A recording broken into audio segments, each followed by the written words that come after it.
Today on CityCast Boise, just in time for spring break, we're talking Boise nightlife. The scene has changed a lot in recent years, and honestly, I'm just trying to keep up. Luckily, my new friend Mateo from 103.5 FM knows the hottest spots to hit. Whether you're looking for a rowdy night out or just a chill evening, he'll help you enjoy the best night out in Boise.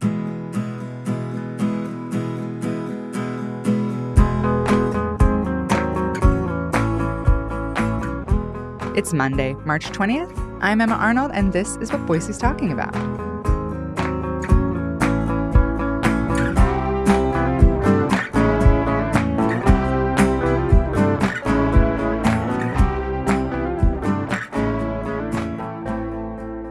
Hi, Mateo. Welcome to CityCast Boise. I'm so excited to be here. I follow on Spotify. Yes, a radio guy uses Spotify and loves it. But I love your podcast. It's super hyper local content. Oh, thank you. We appreciate that. Well, we're big fans of 103.5 and you, and I'm excited to talk to you because you work a ton of events out with 103.5 and you're out and about all the time. So what would you rate Boise's nightlife? Like in a scale from 1 to 10, what would you say? I always answer this question depending on who is asking. As a born and raised local, I'll give us a solid 7.5. Okay.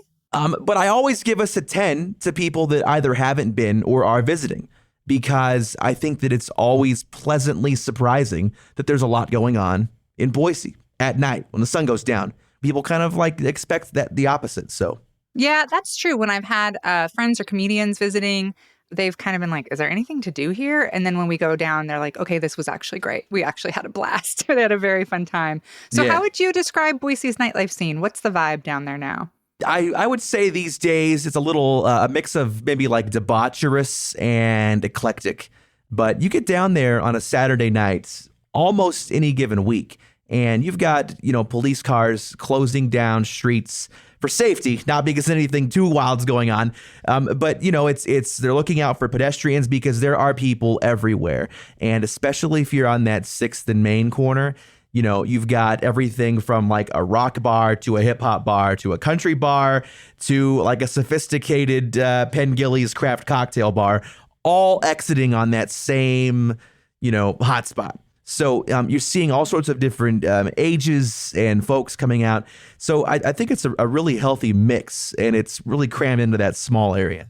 Yeah, you bring up a good point. Like, there's a lot of different things to do. So say you have a friend visiting and they want to go out. What does the night look like? Like, where are you starting? Are you bar hopping? Are you staying in one place? What are you doing? So you definitely have to bar hop. And as somebody who also does a lot of nightlife work, I think that a lot of the bars forget that, right? Because they want to have a captive audience all night.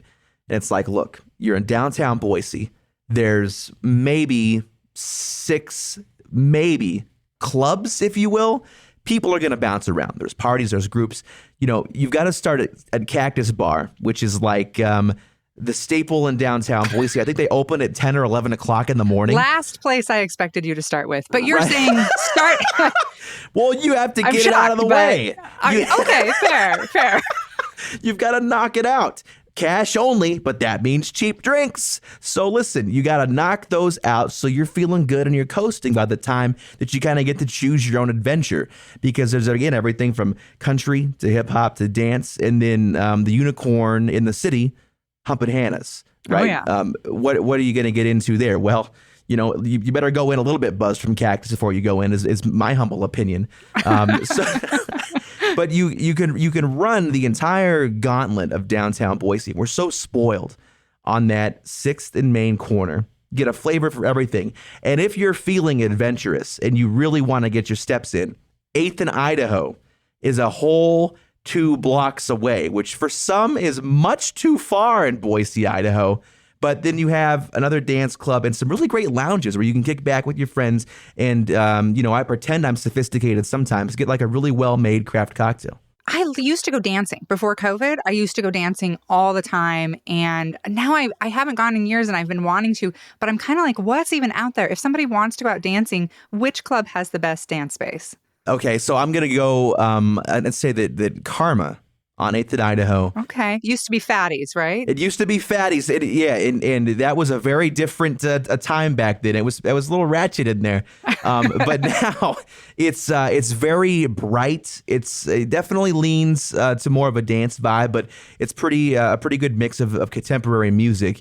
And I just think that there's something about the dance floor in that big open room where there's lots of bright purples and blues and pinks. It's very friendly and approachable. And I never see fights in Karma now that I'm talking about this. It's a good time. You don't see a whole lot of angry, so it has changed. Intoxicated people. Yes, it is. So it's definitely no Fatties vibe anymore. Yes, it is definitely not that vibe anymore. But Humpin' Hannah's fills all of the buckets for what makes, I think, Boise and especially downtown Boise special.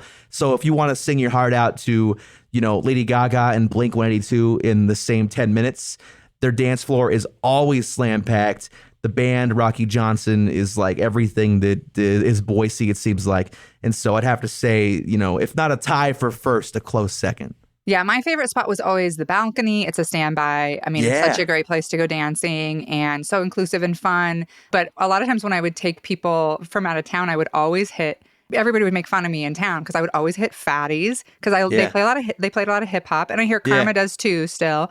And then Humpin' Hannah's, Rocky knows how to throw a party, and Humpin' Hannah's I always like because it's a lot of different ages and people are just having a really good time. Those are great suggestions. On the opposite side, what if somebody wants to be in a very chill space? They just want to enjoy the environment, grab a drink, just be very mellow. Where are you taking them? Yeah, over the years, and this isn't a knock, it's just an evolution, Amsterdam has gotten pretty dancey and pretty clubby, which is great. But I used to love to sit back and enjoy a cocktail there because they have a killer patio. So in the summertime when that patio is open, it doesn't matter what's happening inside.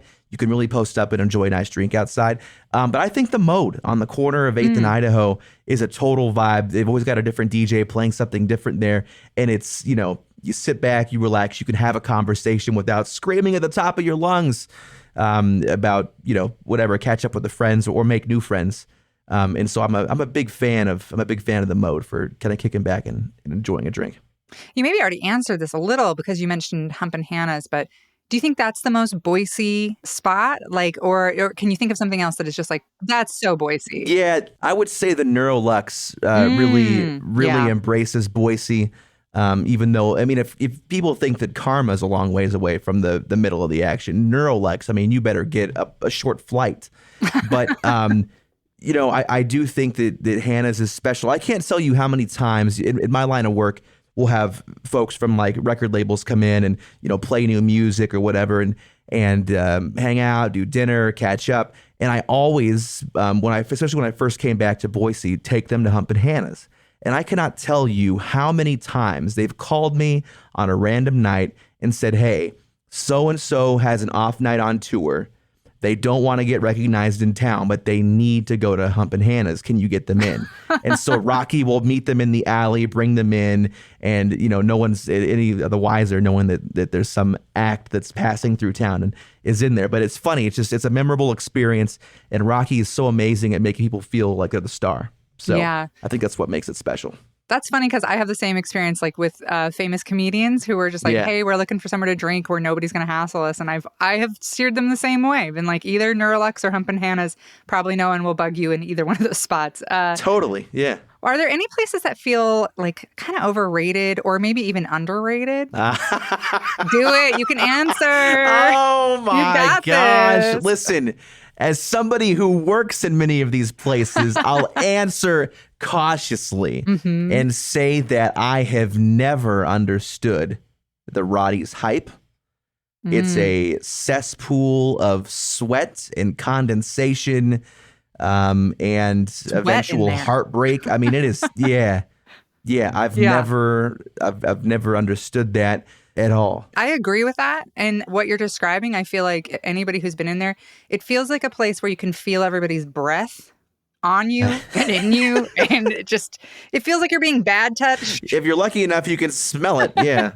I am totally on board with you on that one. And how many times can you ride the bull? I can hear Roddy's in my mind right now. The bull and the bell and the. Yeah, not my favorite spot either. What about underrated? Like somewhere that people don't give enough love. Totally, yeah. The Reef has a pretty good nighttime vibe, especially in the summer when you can hit the rooftop, because there's really nothing like that in town. Yeah, I agree with that. I've done shows at the Reef and I hadn't been there.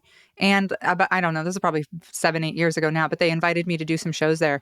And when I walked in, I was like, this is not what I thought it was. I don't Yeah, know like what I was expecting, but fun room, fun crowd. And like you said, the Roof is like, can be a really good time in the summer, can be nice. totally, yeah. And then they close kind of earlier than you'd expect for a downtown spot, but I love getting a drink at the Hawaii Tavern too.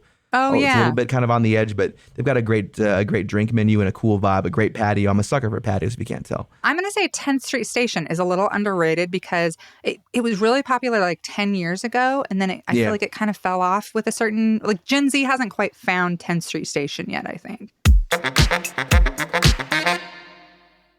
Well, how are we ending the night? We don't have many late night food options, obviously. So what are we doing? Right. Grabbing a hot dog? Are we getting Right. pie hole? There's not a ton of options. We've done another episode about how there's nowhere to eat here. But what do you do at the end of the night?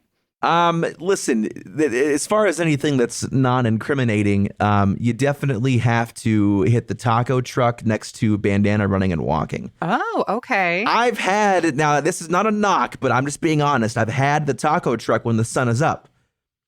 Not the best. Okay, got it. It's a nighttime taco truck. It is. However, I'm convinced it's not me that's noticing the diff. Like, I'm not the problem because of course not. I think that during the daytime, they're probably selling the nighttime's leftovers. Oh, you think they're selling old tacos during the day? I didn't say that, but I'm just saying because Okay. it's always so fresh at night. I always leave so happy. But again, it could just be the tequila talking. Maybe it's also just, like they really bring it for the nighttime. Like the daytime guy maybe is phoning it in a bit, but the nighttime guy's like, these are our people. We That's have true. to make good tacos Yes. for drunk people. Absolutely, because you never know what a drunk person will do down there. Yeah, you don't. No, that's why there's so many cops down there. So Exactly. But you're so right that the options after the bars close are so limited. I've known folks to make their way to some salacious places that might be open until 4 o'clock in the morning and can't serve alcohol. But yeah, I wouldn't recommend doing that on State Street if you don't have to. So, just get some grub and Uber home because Boise's so small, they can spot you swerving like that. And, you're putting other people's lives in risk too. So, yeah. What about somebody who hasn't been out in a while and they want to get out for I'm saying me. What I'm saying is before COVID used to be really fun and we used to go dancing and I just sort of realized like, man, I haven't done anything in so long. So what do I need to do? What's changed? Like, what's your advice? How do I have a good time and get back out there? I think that a lot has changed. If nothing else, just like, even for me who's out all the time, my patterns have evolved. And I think COVID had a lot to do with it. And so if you can embrace the fact that everywhere has changed a little bit, I say you make a list and you go check out the spots that you might already have, preconceived notions of, I remember that place. Well, listen, that was, X amount of years ago. Go check it out again because so many businesses, and pointing at COVID again, have upgraded their facilities because of various grants or loans for businesses that were struggling through that. And you're going to see tweaks of everywhere. Before COVID, the old spaghetti factory was empty. Now Western Proper is there and it's a vibe for, friends, dates, family, you name it. And a lot of people walk right by it. So it's totally worth kind of making that be a tourist in your own city. That's a really good point. I keep walking by that and I keep thinking, that looks cool in there. And then I have not been in. So you haven't you're been right. to Western Proper yet? No, I just keep walking by. Gosh. I literally have seen my friends in there and waved and been like, that looks really fun and kept walking because I was in a hurry. But yeah, it does look cool in there. It's totally like the Instagram influencer aesthetic with like a miniature bowling alley, arcade games, adult arcade games, and like, great cocktails, a couple different bar scenes, and a killer brunch, by the way. Killer brunch really? on the weekends, yeah. Good to know. Let's end on what are some hidden gems kind of off the strip, not in downtown? What are some, you mentioned somewhere up in, the North End, but what are some places kind of off the beaten path that people can go to? Yeah. So this is really off the beaten path, But have you ever heard of Hilltop Station? Oh, yeah, absolutely. So it's like you're driving to Lucky Peak, but if you go up there at night, it's like you're sitting in I guess you are sitting in a log cabin. You feel like you're out of town. And they have a huge selection of local drafts. Like they do an amazing job of keeping all of their taps local. There's a liquor store right next door, if you're feeling creative. But that would be a total under the radar night out vibe. Great homemade food, great local beer, and you're supporting a local business. And you feel like you're in the woods. You feel like you're in the middle of McCall, and you're not. So that's kind of cool. And then, I will even say stretching out to, is Meridian allowed? Yeah, absolutely. I haven't been yet, but I've heard the Frontier Club is popping these days. Okay.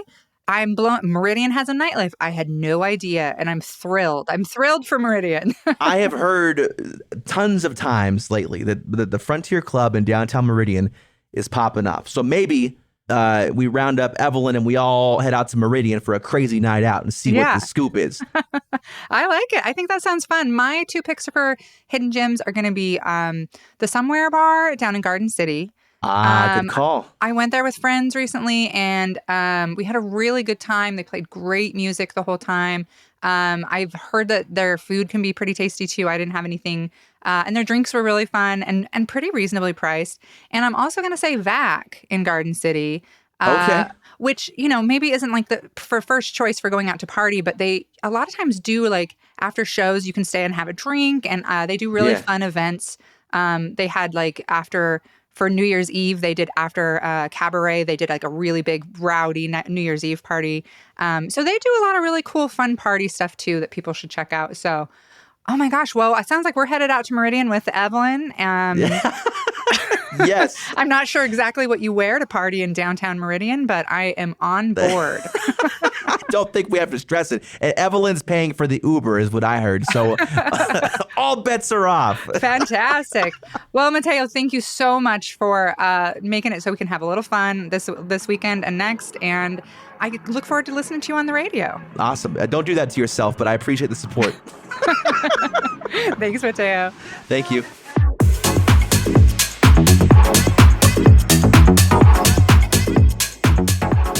And before you head out, Boise's beloved Spacebar Arcade reopened at a new location after being closed for about a year.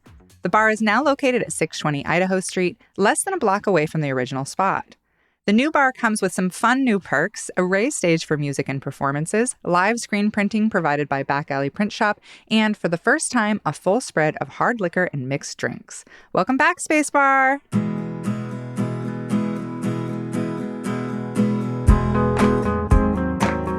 That's all for today here on CityCast Boise. If you enjoyed the show, why not tell a friend? Leave us a review and subscribe to our Hey Boise newsletter. We'll be back tomorrow morning with more local stories from around the city. Bye.